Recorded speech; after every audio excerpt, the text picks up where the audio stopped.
Hello friends, आज हम कक्षा 10वीं का तीसरा पाठ पढ़ेंगे। वो है दोहे।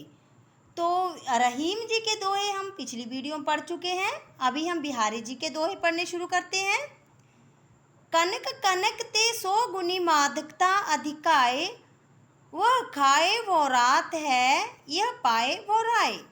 तो यहाँ पर बिहारी जी कहते हैं कि एक कनक का अर्थ है धतूरा और एक कनक का अर्थ है सोना।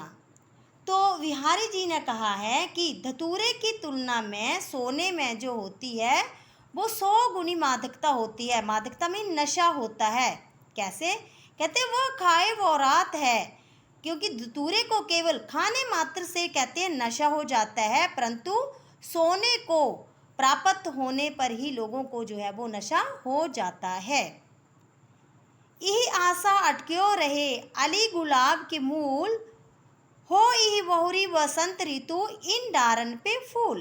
तो यहाँ पर कहते हैं कि कवि ने कहा है कि मनुष्य को सदा ही आशावादी जो है वो रहना चाहिए। कैसे? कहीं ये आशा अटक्यो रहे। आशा होती है इच्छा। अली मीन भंवरे को कहा है, तो कहा है जो भंवरा होता है वो गुलाब की जड़ के पास जो है वो कहता है इसी इच्छा में रहता है। कौन सी इच्छा में रहता है?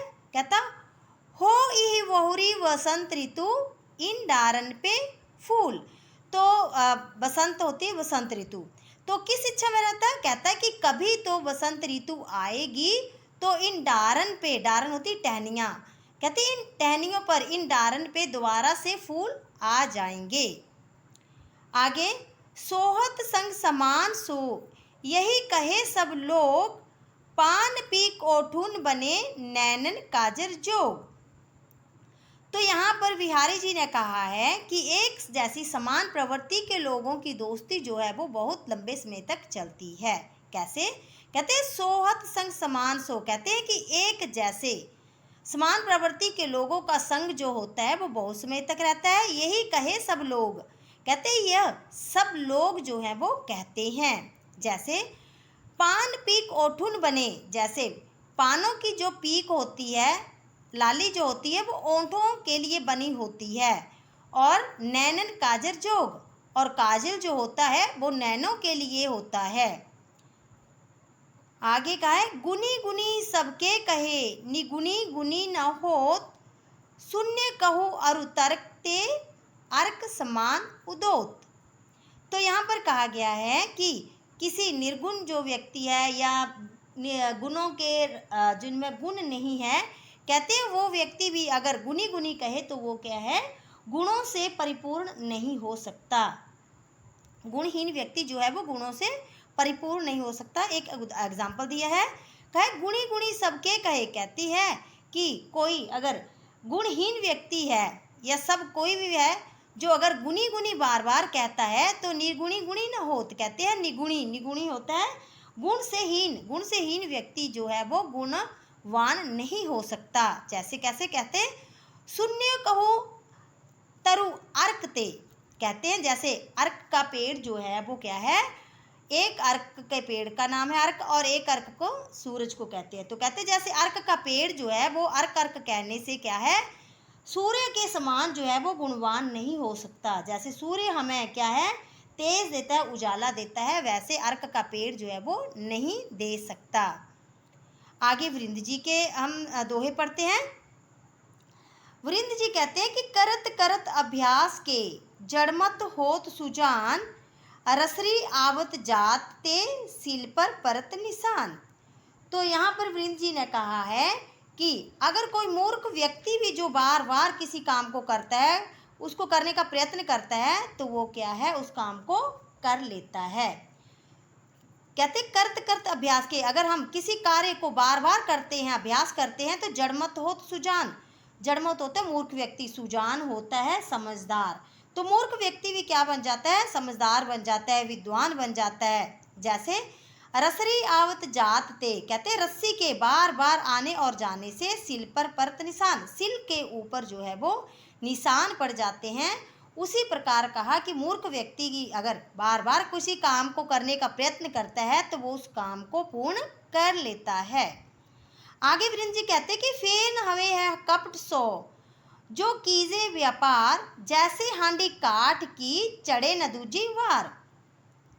तो यहाँ पर जो है वृंद जी ने जो छल कपट करने वाले लोग हैं उनके बारे में कहा है। क्या कहते हैं फेन हवे है कपट सो, कहते हैं जो व्यक्ति, यदि कोई भी व्यक्ति है जो छल कपट और चालाकी से कहा अपना कार्य कर लेता है, सो कीजिए व्यापार मीन्स अपना कार्य कर लेता है, एक बार कर लेता है, कहते हैं परंतु उसकी चालाकी जो है वो बार बार नहीं चलती।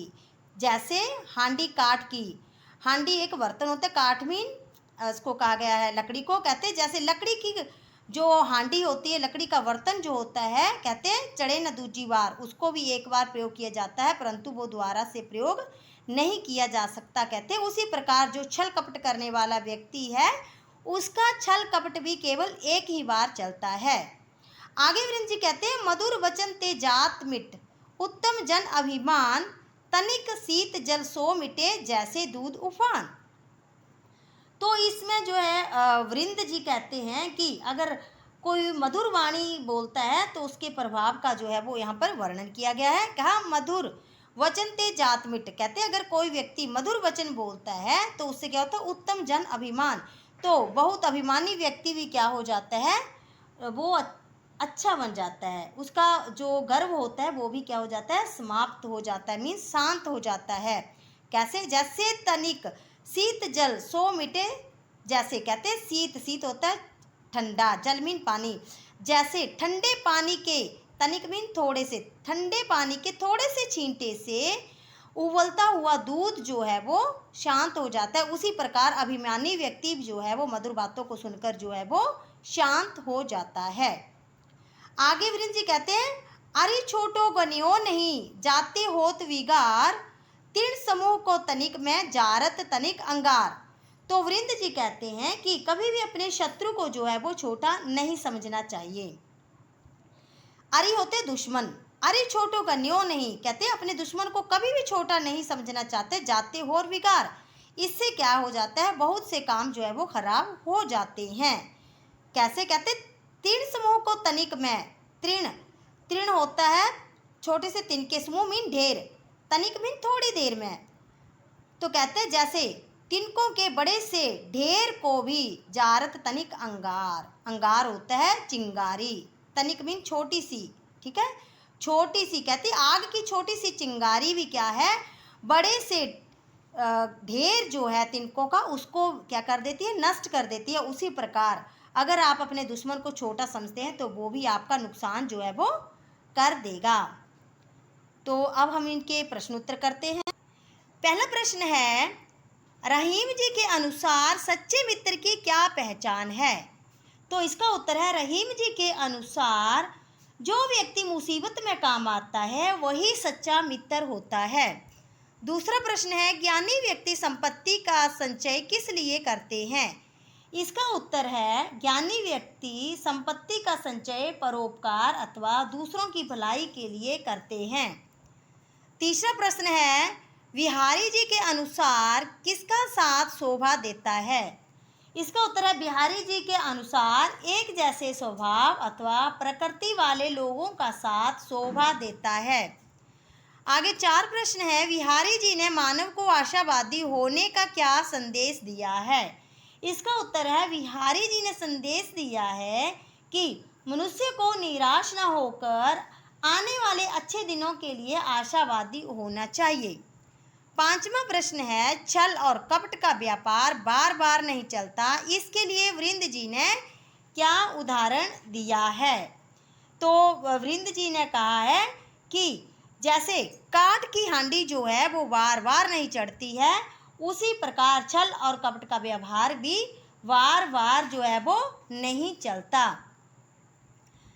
आगे जो है 6 प्रश्न है निरंतर अभ्यास से व्यक्ति कैसे योग्य बन जाता है? वृंद जी ने इसके लिए क्या उदाहरण दिया है? तो इसका उत्तर है क्या कि जैसे बार बार रस्सी घिसने से पत्थर पर भी निशान पड़ जाते हैं, वैसे ही निरंतर अभ्यास से अयोग्य व्यक्ति भी क्या है योग्य बन जाता है। 7वां प्रश्न है शत्रु को कमजोर या छोटा क्यों नहीं समझना चाहिए? इसका उत्तर है शत्रु को कमजोर या छोटा नहीं समझना चाहिए, क्योंकि शत्रु के प्रति लापरवाही बहुत हानि पहुंचा सकती है। जैसे तिनकों के बड़े ढेर को आग का छोटा सा अंगारा क्षण भर में जलाकर राख कर देता है। तो अब इसके भाषा बोध करते हैं हम। विशेषण शब्द लिखें। संपत्ति विपत्ति, हित अहित, बैर मिलाप, उत्तम अधम, आशा निराशा। विशेषण शब्द बनाएं। प्रकृति प्राकृतिक, बल बलवान, हित हितैषी, विष विषैला, मूल मूलभूत, व्यापार व्यापारिक। भाववाचक संज्ञा बनाएं। लघु लघुता, एक एकता, मादक मादकता, मधुर मधुरता। धन्यवाद।